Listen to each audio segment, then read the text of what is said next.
One of the most profound tools you can master as an influential leader is delegation. All excellent leaders know how to delegate effectively. You may be wondering, how can I delegate like a great leader? This video will help you learn to delegate like a true leader.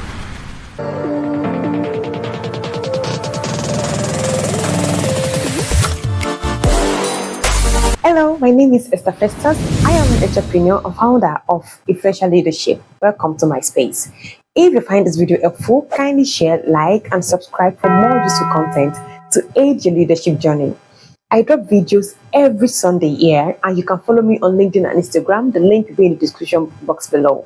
I currently head a team in church, and I was actually unaware of what the team was about or was even going on in the team until I was made the director of the team, which was sudden for me, so you can imagine. One of the major challenges I had was that I felt like I was the youngest in the team at the time, and I was still very fresh in the whole team, which posed an issue for me, especially when it came to delegating tasks and dealing with concerns. I found myself carrying most of the burden, which wasn't my intention at all. Then I had to find a way to delegate, earn the respect and trust of my team members, manage myself, my time, relate everything with my own personal work and duties. And we are still working on it. However, responsibilities are being shared more now compared to when I first started. A few weeks ago, I did a video on why you should delegate and another video on why you are not delegating. I highly recommend you check those videos out. The links to both videos will be in the description box below. Please be reminded that the primary purpose of a leader is to guide and nurture his or her followers to be impactful leaders, and delegation is a major way of getting that done. It is not an easy skill to accomplish or master because it requires a lot of time, effort, and intentionality. According to John Maxwell, delegation is a process, not an event, and your team needs you to model it. I will give you 5 steps that will help you to delegate effectively. I've used these steps and I've seen tremendous change and improvement since I started using the step. 1, choose the right person. Get to know your team members. Know their strengths, their weaknesses, so you can delegate tasks that will help to nurture their strengths and also improve on their weaknesses. This is to say that when you have a team member that can do the task 80% as much as you can, or even better, then you can delegate that particular task to them. However, depending on the time constraint and the kind of task it is, you may also delegate to a team member that isn't so vast in that particular task, but is teachable and willing to grow. If this task will help such a person improve, then you can discuss with them and delegate while ensuring they are helpful as well. Review your to-do list and decide what other things the people on your team can do that will help them to evolve along their leadership journey. Free up more time for yourself. Ensure the person you are delegating to understand the tasks and responsibility very well. Be as clear and precise as possible, which means you have to repeat yourself as often as possible. You have to communicate very clearly to the person such that they understand what you're delegating to them. The authority, the responsibility, and the tasks you're delegating to them. 3, communicate the why and confirm they understand it. Remember, you are a guide and coach to your team. You need to ensure the person you're delegating to understands the reason for this task or responsibility and why you choose to trust them to handle it. 4, state the deadline and exact outcome required.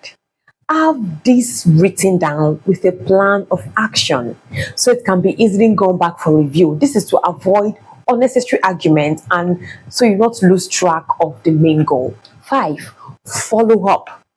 Make sure you follow up, but do not micromanage. Agree with the person how you should follow up with them, how often. Ensure you don't end up doing all the work for them.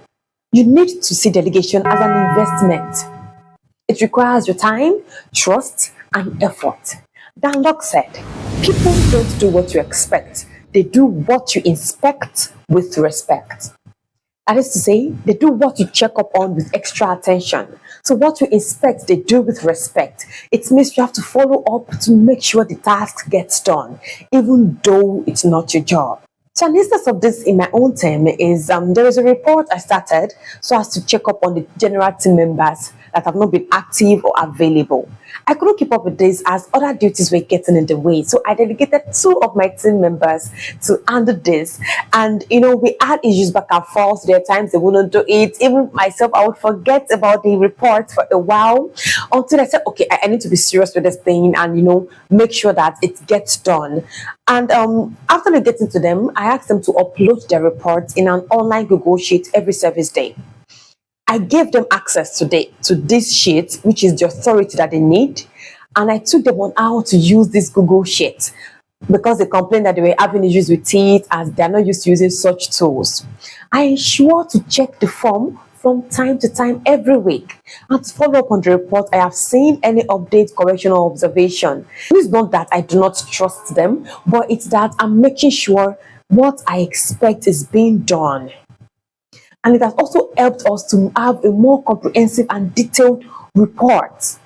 Now my team members have added knowledge on how to use Google tool, and we have a working report of the information that we need.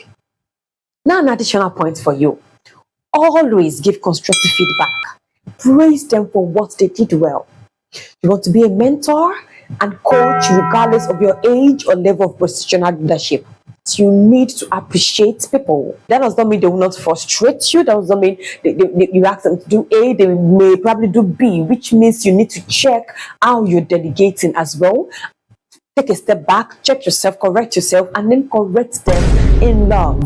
Remember, we are being influential leaders. We're not just any kind of so-called leaders. So you need to give constructive feedback, praise them for what they did well, and then correct them properly. In conclusion, do not don't task, but follow up, monitor, and be willing to support when necessary, depending on the person's abilities. What matters most in delegation is accountability, which is why you are required to follow up. Lead by example. Above all, give constructive feedback and appreciate them for the work done well, time and effort. Thank you for staying to the end of this video. I trust it will be very helpful for you in your leadership journey. Kindly share and subscribe to this YouTube channel for more uplifting content, and give us a like to support this page. Thank you. Have a nice day.